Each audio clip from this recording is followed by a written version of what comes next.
দুর্নীতি, তোলাবাজি, কাটমানিতে সিদ্ধহস্ত তৃণমূলের আরও একটি ছবি প্রকাশ্যে।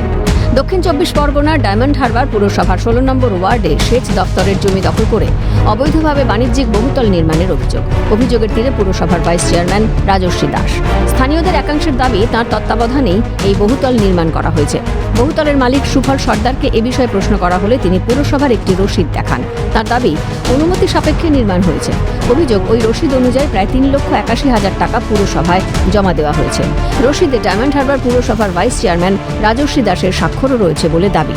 এরপরই প্রশ্ন উঠতে শুরু করেছে, সেচ দপ্তরের জমিতে বহুতল নির্মাণের অনুমতি কি আদৌ পুরসভা দিতে পারে?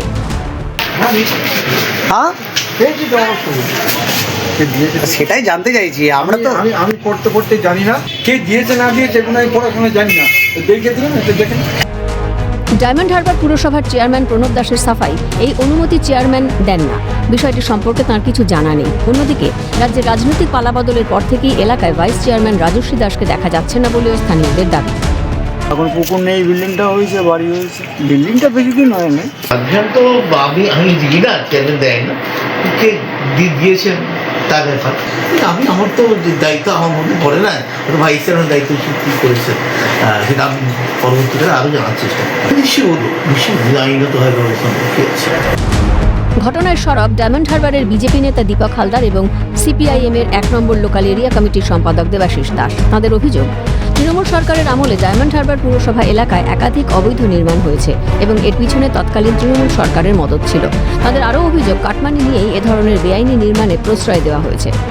এই জায়গাটি শ্রেণী হয়ে আছে পুকুর হিসেবে চিহ্নিত আছে রেকর্ডে, এবং এটা পশ্চিমবঙ্গ সরকারের পক্ষে সেচ দপ্তরের অধীনে আছে, যার পরিমাণ 17 শতক জায়গা।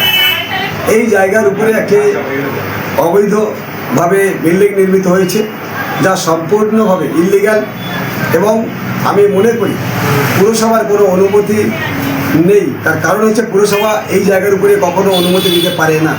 অবশ্য তৃণমূল কংগ্রেস পারে না বলে এমন কোনো কথা নেই। তৃণমূল কংগ্রেসের ভোট সেটা দিয়েছে কিনা বিষয়টা এই বস্তু দেখতে হবে। তবে আমার কাছে যা সংবাদ আছে, তথ্য আছে, কোনো এক কাউন্সিলরের আত্মীয় এই সুযোগটা নিয়ে, সরকারি সুযোগটা নিয়ে বা তাদের সরকারের সুযোগ নিয়ে এই অবৈধ নির্মাণ করেছে। ডায়মন্ড হারবারে তৃণমূল কংগ্রেসের নেতৃত্বে পুকুর ভরাট করা, সরকারি খাস জমি দখল করে কম পয়সায় কাটমানির বিনিময়ে সেগুলো হস্তান্তরিত করা, এবং বেশিরভাগ ক্ষেত্রে তৃণমূল নেতা তার আত্মীয় পরিজনদের হাতে সেগুলো বিতরণ করা, এবং বাইরের কিছু লোকের হাতে দিলে সেখান থেকে লক্ষ লক্ষ কোটি কোটি টাকা তোলা। এই তোলাবাজি ডায়মন্ড হারবার জুড়ে চলছে। আমরা ডেপুটেশন দিয়েছিলাম, আমরা পৌরসভাকে জানিয়েছিলাম কয়েক বছর আগে, এবং সেই জানানোর পরে আমাদের বাড়িতে বাইক বাহিনীর আক্রমণ হয়েছিল, এবং এখানে সরকারি অফিসার নিয়োগ করা হয়েছিল এই তোলাবাজি যারা করছে এই তোলাবাজদের প্রোটেকশন দেওয়ার। এবং এই তোলাবাজদের নেতৃত্ব যে দিত সে তো আমাদের ডায়মন্ড হারবার পৌরসভার ভাইস চেয়ারম্যান রাজশ্রী দাস, এই তোলাবাজদের নেতা, এবং ও টাকা তুলে এখানে ভাগ হতো। এখানে সমস্ত পৌরসভার যারা চেয়ারম্যান ছিলেন, আমরা বারবার এই দাবি করছি তাদেরকে তদন্তের আওতায় আনা হোক, কাউন্সিলরদের তদন্তের আওতায় আনা হোক। যদিও সেচ দপ্তরের পক্ষ থেকে বহুতলের মালিক সুফল সর্দারকে নোটিশ পাঠানো হয়েছে। ঘটনাকে কেন্দ্র করে নতুন করে রাজনৈতিক তরজা শুরু ডায়মন্ড হারবারে। অরিজিৎ মণ্ডলের রিপোর্ট, ক্যালকাটা নিউজ।